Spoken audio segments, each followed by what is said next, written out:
Assalamu alaikum, welcome back to another video. My name is Yasir and you're watching Supreme Travel Connections. Today we're going to talk about Germany के visa के बारे में बात करने वाले हैं। Germany का वीज़ा अप्लाई कैसे करेंगे आप, कहाँ अप्लाई करना है और डॉक्यूमेंट्स की क्या रिक्वायरमेंट्स हैं, किस तरीके के डॉक्यूमेंट्स आपको नीड हैं, चाहिए होंगे। सो आगे बढ़ने से पहले चैनल को ज़रूर सब्सक्राइब करें, बेल आइकन को ज़रूर दबाएं ताकि नोटिफिकेशन मिल सके हमारी आगे आने वाली वीडियोज़ के आपको। और वीडियो के पहले हिस्से में हम बात करेंगे डॉक्यूमेंट रिक्वायरमेंट्स के बारे में and in the second part of our video हम बात करेंगे प्रोसीजर के बारे में कि आपको अप्लाई कैसे करना है। सो अगर डॉक्यूमेंट्स की बात कर ली जाए तो डॉक्यूमेंट चूंकि एक तवील लिस्ट है तो मैं आपसे फिर से कहूँगा कोशिश करें पेन एंड पेपर ले लें, नोट डाउन कर लें। नोट डाउन करने का फायदा ये होगा कि डॉक्यूमेंट को मिस आउट नहीं होगा। अगर वो डॉक्यूमेंट आप मिस करते हैं तो आपका वीज़ा लेने में मसला आ सकता है। अगर आप मेरी इंस्ट्रक्शंस को ठीक तरीके से फॉलो करेंगे तो आपका वीज़ा 100% गारंटेड अप्रूव हो जाएगा। चलें जी, अगर डॉक्यूमेंट की बात कर ली जाए तो सबसे पहले जो आपको बुनियादी डॉक्यूमेंट चाहिए वो आपका 6 मंथ वैलिड पासपोर्ट चाहिए। अब 6 मंथ वैलिड पासपोर्ट का हमेशा से मैं बताता हूँ, उसका मतलब ये होता है कि जो आपके पासपोर्ट की जो मुद्दत है यानी उसकी जो एक्सपायरेशन है वो 6 माह से ज़ायद होनी चाहिए। अगर वो 6 माह से कम होगी आप अपनी फाइल जाकर सबमिट करवा देंगे लेकिन वो एक्सेप्टेबल नहीं होगी, आपका वीज़ा अप्रूव नहीं होगा। ख्याल रखें आपके पासपोर्ट की जो मुद्दत है वो 6 माह से ज़ायद होनी चाहिए। उसके बाद आपके पास जो आपकी पिक्चर है, रेगुलर पासपोर्ट साइज पिक्चर जो है एक्सेप्टेबल है। एंड द थर्ड आपकी आईडी कार्ड की कॉपी। अब ये थे बेसिक डॉक्यूमेंट्स। उसके बाद आपको किन डॉक्यूमेंट्स की जरूरत पड़ती है वो है आपकी बैंक स्टेटमेंट। अब बैंक स्टेटमेंट की कुछ शराइत हैं, कुछ कवानीन के तहत आपको जो है बैंक स्टेटमेंट उनको देनी पड़ती है। और वो शराइत और ज़वाबित क्या हैं? वो ये हैं कि आपकी जो बैंक स्टेटमेंट है वो पिछले 6 माह की आपको बैंक स्टेटमेंट प्रोवाइड करनी है। एंड जो पिछले 6 माह की बैंक स्टेटमेंट प्रोवाइड करनी है उसमें जो आपके पास जो बैलेंस पड़ा होगा अपने बैंक में वो आपका 18 से 20 लाख रुपए कंसिस्टेंट बैलेंस होना चाहिए पिछले 6 माह से आज तक।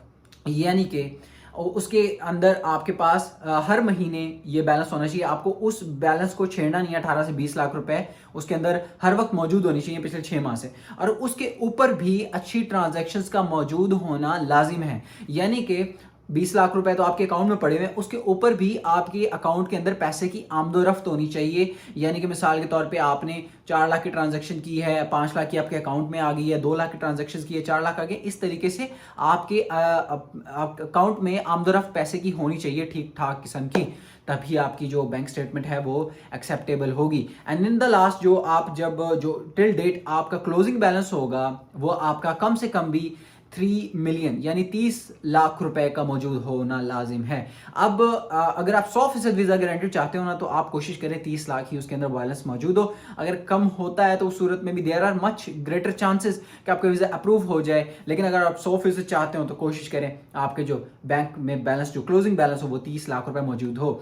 एंड अगर आपको कोई डॉक्यूमेंट अरेंज करने में दुश्वारी समझ में आती है तो आप हमारे दिए गए नंबर्स पर रब्ता कर सकते हैं। हम आपको असिस्ट करेंगे, गाइड करेंगे। सर्विसेज आपको चाहे जर्मनी के हवाले से चाहिए हो या किसी और कंट्री के हवाले से चाहिए हो आपको हम प्रोवाइड करेंगे any time 24/7। So you can contact to अस।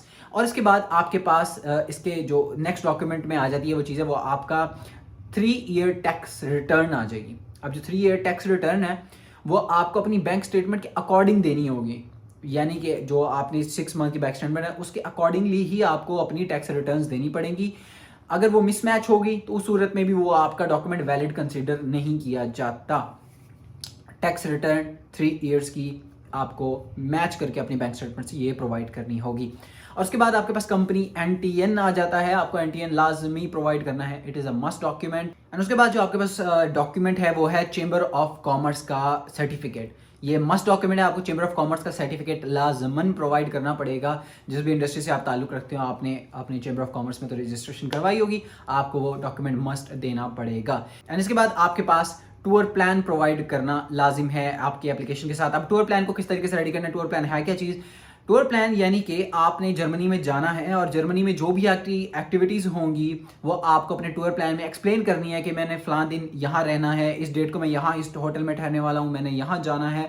उसके अकॉर्डिंगली ही आप टूर प्लान रेडी करेंगे। और आपको यहाँ बड़ी इंपॉर्टेंट बात बताता चलूँ कि आपको जर्मनी का वीज़ा सिर्फ 7 दिन के लिए अप्लाई करना है। 7 दिन से ज़्यादा करेंगे तो वो अप्रूव नहीं होगा। ज़्यादा से ज़्यादा 7 दिन का वीज़ा आपको अप्लाई करना है जर्मनी का, तभी आपका वीज़ा अप्रूव हो पाएगा। तो मिसाल के तौर पे आप 7 दिन का वीज़ा अप्लाई कर रहे हैं तो आपका टूर प्लान 7 डेज़ का ये एक्सप्लेन करता होगा कि हर डेट को आपकी एक्टिविटीज़ क्या होने वाली हैं, आपको कहाँ रहना है, कहाँ जाना है और किस पर्पज़ के लिए आप जा रहे हैं। आपके टूर प्लान के अंदर चीज़ें मैंशन होंगी, तभी आपका वीज़ा अप्रूव होगा। एंड उसके बाद जो इम्पॉर्टेंट डॉक्यूमेंट है वो है आपका इंश्योरेंस, जो कि आपका 7 डेज़ का ट्रैवल इंश्योरेंस होगा, वो आपको लाजमी देना है। एंड जो ट्रैवल इंश्योरेंस है वो आपका कम से कम भी 30,000 यूरोज यानी 30,000 यूरोज, अगर डॉलर्स में बात कर ली जाए तो 50,000 यूएस डॉलर्स को कवर करता होना चाहिए, तभी वो आपका वैलिड कंसिडर होगा।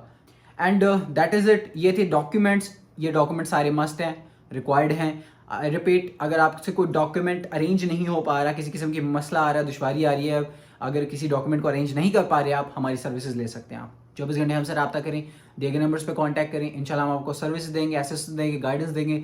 जर्मनी के लिए चाहिए हो या फिर दुनिया में किसी और भी मुल्क के लिए चाहिए हो, we will guide you, we will assist you. आपको ये तमाम डॉक्यूमेंट्स जी जमा कर लेने हैं और उसके बाद जी आपको चले जाना जर्मनी की ऑफिशियल वेबसाइट के ऊपर।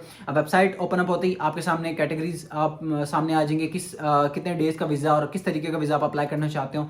सो जैसे कि मैंने आपको बताया 7 दिन का वीज़ा आपको अप्लाई करना है। अगर आपका अप्रूवल चाहिए तो आप 7 दिन का वीज़ा अप्लाई करेंगे और उसके बाद आपके सामने फॉर्म ओपन होगा। आपको अपने पासपोर्ट की बुनियादी डिटेल्स को फिलअप करना है फॉर्म के अंदर और आपको फॉर्म सबमिट कर देना है। अब आपको अपॉइंटमेंट मिल जाएगी, अपॉइंटमेंट डेट आपको आपके गिवन मेल के ऊपर आ जाएगी कि भाई इस दिन को आपकी अपॉइंटमेंट है इस एम्बेसी के अंदर। आपको उसी दिन एम्बेसी में जाना है और आपने ये तमाम ये जो आपने डॉक्यूमेंट्स कलेक्ट किए होंगे आपने फाइल जाकर वहाँ पर सबमिट कर देनी है। और कोशिश करें जब अपॉइंटमेंट आप करें, जब भी आप अपॉइंटमेंट फिक्स करने की कोशिश करें, आप वीज़ा अप्लाई करना चाहते हो तो अपॉइंटमेंट को कम से कम भी 20 दिन पहले जो है उसकी आप प्रोसीजर अमल में ले आएँ, जो कि मैंने आपको बताया कि ऑनलाइन वेबसाइट पे जाके आपको फॉर्म फिल करना है। कम से कम भी 20 दिन पहले करें ताकि आपको 20 दिन तक अपॉइंटमेंट मिल जाए, क्योंकि इसमें देर सवेर हो जाती है। तो कोशिश करें पहले ही अपनी अपॉइंटमेंट जो है एम्बेसी में फिक्स करवा लें।